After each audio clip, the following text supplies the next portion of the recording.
O.J. Simpson era mais que um ex-jogador de futebol americano. Ele era um herói nacional, alguém que transcendeu os limites do esporte para se tornar uma figura popular nos lares americanos. Com seu carisma e talento, O.J. passou de astro da NFL a ator de Hollywood, estrelando filmes e campanhas publicitárias.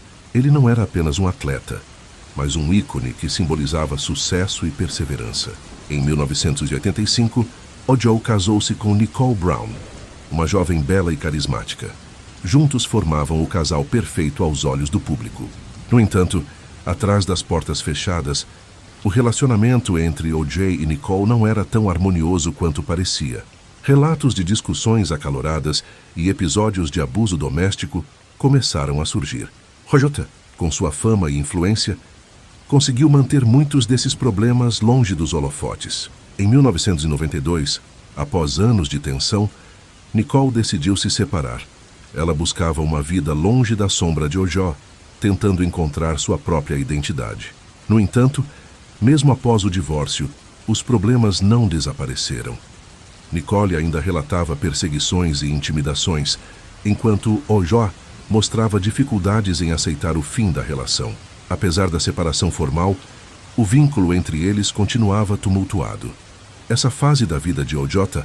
era marcada por uma crescente insatisfação e uma imagem pública em risco, mas ninguém poderia prever que, em poucos anos, essa tensão culminaria em um dos casos criminais mais notórios da história americana. Na noite de 12 de junho de 1994, o silêncio da rua Bundy Drive, em Brentwood, foi quebrado por um ato de violência brutal. Nicole Brown Simpson e seu amigo, Ronald Goldman, foram encontrados mortos na entrada da casa de Nicole. As cenas eram horrendas.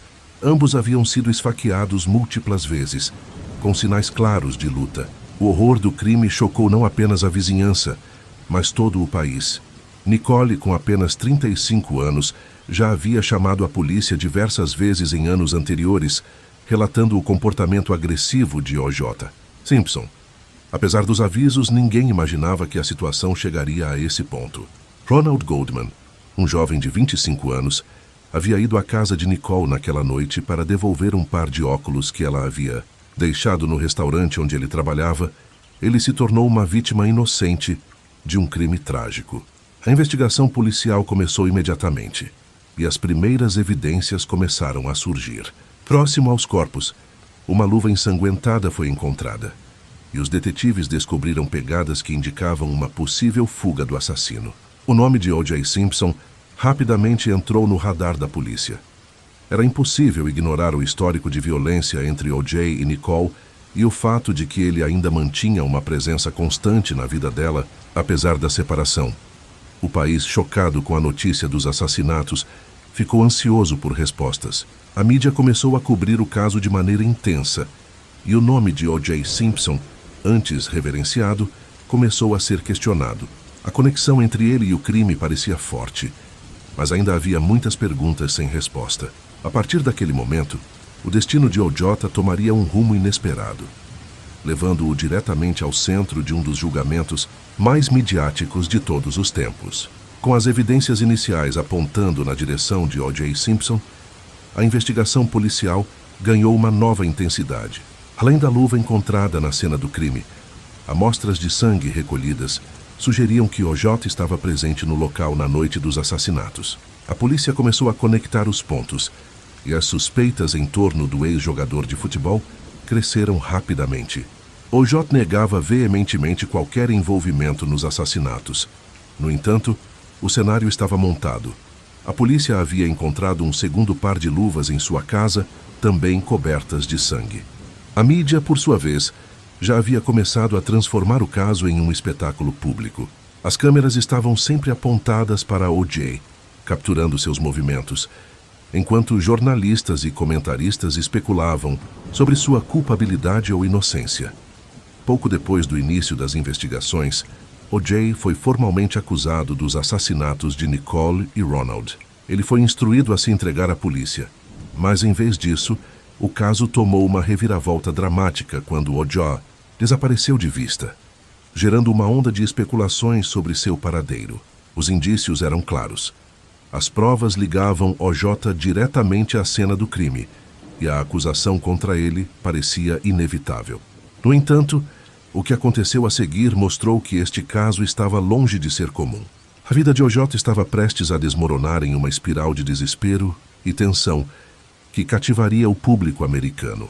Em 17 de junho de 1994, o caso tomou proporções épicas quando O.J. Simpson decidiu fugir da polícia em sua Ford Bronco branca, acompanhado por seu amigo Al Cowlings. O país inteiro assistiu perplexo, enquanto a perseguição de baixa velocidade era transmitida ao vivo por várias redes de televisão. Milhões de espectadores acompanharam cada movimento, incapazes de desviar o olhar. Enquanto helicópteros seguiam o carro pelas estradas de Los Angeles, a situação se tornava cada vez mais dramática. Cowlings, ao volante, tentava negociar com a polícia, enquanto O.J., no banco de trás, ameaçava se matar. Um homem outrora idolatrado pela nação agora se via como um fugitivo, preso em um dilema entre entregar-se ou tentar escapar do que parecia ser seu destino inevitável. A fuga de O.J. não apenas intensificou o interesse da mídia, mas também dividiu ainda mais a opinião pública. Alguns viam a fuga como uma admissão de culpa, enquanto outros, especialmente na comunidade afro-americana, questionavam o tratamento que O.J. estava recebendo, considerando-o mais uma vítima de preconceito racial. Após várias horas de tensão, O.J. finalmente se rendeu. Ele foi levado sob custódia, e o espetáculo que começou com a perseguição de carro apenas aumentou o apetite do público por respostas. O julgamento estava prestes a começar, e o mundo aguardava ansiosamente os próximos capítulos. Com O.J. sob custódia e formalmente acusado, o julgamento começou a se desenrolar. Em resposta à gravidade das acusações, O.J. reuniu uma equipe de defesa sem precedentes, conhecida como o Dream Team, liderada por Johnnie Cochran, um advogado de defesa carismático e experiente, e apoiada por nomes como Robert Shapiro e F. Lee Bailey. A defesa estava determinada a derrubar as evidências da promotoria e salvar a reputação de O.J. Por outro lado, a promotora Marcia Clark estava preparada para levar O.J. à justiça. Ela acreditava que as provas eram esmagadoras. O sangue, as luvas, as pegadas, tudo apontava para a culpa de O.J. Simpson. No entanto, Clark e sua equipe sabiam que não seria fácil. O caso era muito mais do que apenas provas físicas. Havia um componente racial e midiático que complicava tudo. A defesa, percebendo a complexidade do caso, traçou uma estratégia clara. O objetivo era questionar a integridade da investigação policial e semear dúvidas suficientes nas mentes dos jurados sobre a confiabilidade das provas apresentadas. Era um jogo perigoso, mas o Dream Team estava pronto para jogar. Assim, o julgamento que ficaria conhecido como o julgamento do século começou. A mídia transformou o tribunal em um palco, e o público, faminto por cada detalhe, acompanhava de perto. O.J. estava agora no centro de um turbilhão jurídico e social, e a questão de sua inocência ou culpa logo tomaria conta do país inteiro. Enquanto o julgamento prosseguia, a defesa de O.J. Simpson encontrou uma linha de ataque poderosa: o racismo institucional dentro do Departamento de Polícia de Los Angeles. Johnnie Cochran, em especial, começou a construir a narrativa de que O.J. estava sendo incriminado por um sistema policial preconceituoso que buscava usar sua fama para punir um homem negro. A peça central dessa estratégia foi o detetive Mark Fuhrman, um dos principais responsáveis pela investigação. Fuhrman havia encontrado a luva ensanguentada na casa de O.J., mas gravações revelaram que ele havia usado linguagem racista em várias ocasiões e expressado opiniões discriminatórias. Cochran usou essas informações para argumentar que Fuhrman não era confiável e que as evidências poderiam ter sido forjadas para incriminar O.J. injustamente. Essa linha de defesa causou um grande impacto. Muitos afro-americanos, já desconfiados do sistema de justiça, começaram a ver O.J. como uma vítima da opressão racial. A defesa argumentava que o caso não era apenas sobre assassinato, mas sobre uma conspiração racista para punir um homem negro bem-sucedido. Com o público dividido, a promotoria enfrentava uma luta difícil. Marcia Clark continuou a se concentrar nas provas concretas, mas a sombra das alegações de racismo pairava sobre o julgamento. O ambiente no tribunal estava cada vez mais tenso, e a questão do racismo, junto com a fama de O.J., e tornava o julgamento muito mais do que uma simples busca por justiça. No auge do julgamento, a defesa orquestrou um dos momentos mais memoráveis e decisivos: o teste da luva. As luvas encontradas na cena do crime e na casa de O.J. eram peças-chave para a promotoria. Elas estavam cobertas de sangue e ligavam O.J. diretamente ao assassinato. Johnnie Cochran, confiante em sua estratégia, convenceu o juiz a permitir que O.J. experimentasse a luva diante do júri. Quando O.J. tentou colocar a luva, ela parecia pequena demais para suas mãos. Cochran, sempre oportuno, aproveitou o momento. "Se não couber, você deve absolver", declarou ele, tornando essa frase um marco na história dos tribunais americanos. Esse evento mudou o rumo do julgamento. O momento foi televisionado e o público assistiu incrédulo à falha da promotoria. O incidente com a luva plantou dúvidas na mente dos jurados. Embora houvesse muitas outras provas, essa falha visual foi um golpe decisivo para a acusação. O julgamento continuava, mas a balança começava a inclinar-se a favor de O.J. Simpson. Com essa vitória da defesa, a questão de sua culpa ou inocência se tornou mais complexa do que nunca. Em 3 de outubro de 1995, após meses de julgamento e semanas de deliberação, o júri finalmente chegou a um veredito. O.J. Simpson foi considerado inocente das acusações de homicídio. A decisão, transmitida ao vivo, chocou o mundo.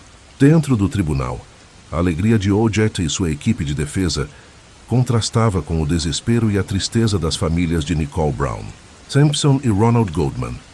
Do lado de fora, a reação da nação foi igualmente dividida. Em muitas comunidades afro-americanas, o veredito foi comemorado como uma vitória contra um sistema judicial racista. Para outros, especialmente as famílias das vítimas e boa parte da comunidade branca, a absolvição de O.J. foi vista como um fracasso da justiça. O caso polarizou os Estados Unidos, evidenciando profundas divisões raciais e sociais que já existiam, mas que o julgamento trouxe à tona de maneira brutal. O.J. estava livre, mas a nação estava mais dividida do que nunca. A mídia continuava a explorar cada detalhe do julgamento, e o nome de O.J. Simpson permanecia no centro de debates inflamados. Embora O.J. tivesse sido absolvido criminalmente, seu legado estava permanentemente manchado. A pergunta sobre sua verdadeira inocência continuaria a ecoar nos anos que se seguiriam. Mesmo após o veredito de inocência no julgamento criminal, O.J. não conseguiu escapar totalmente das consequências. Em 1997, ele foi julgado em um tribunal civil, movido pelas famílias de Nicole e Ronald. Diferente do julgamento criminal, o processo civil não exigia provas além de qualquer dúvida razoável, e o júri decidiu que O.J. era responsável pelas mortes. A decisão resultou em uma condenação de 33,5 milhões em indenizações.